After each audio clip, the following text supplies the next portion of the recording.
अरे स्वच्छ पर्यावरणाशिवाय आपण जास्त काळ राहू शकत नाही.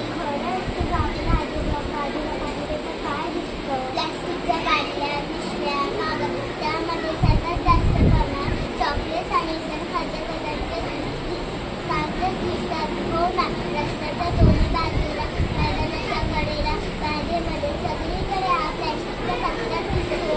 यावर पालिकेने काय केला पाहिजे? काय करूया?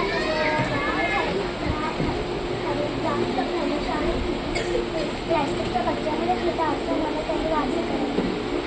याचा परिणाम केला तर यापासून अनेक वस्तू तयार करता येतील. त्या प्लॅस्टिकच्याच वस्तू तयार होणार ना. मी तर म्हणते या प्लॅस्टिकचा रस्ता करून लावलं पाहिजे.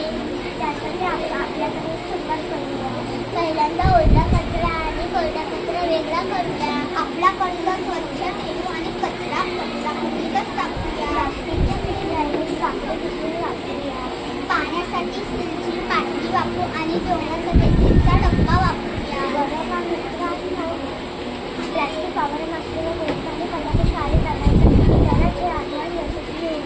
हे अभियान यशस्वी करण्यासाठी आपले आईवडील, शिक्षक व आपल्या मैत्रिणी आपला वर्ग घेतला पाहिजे. चला तर मग शाळा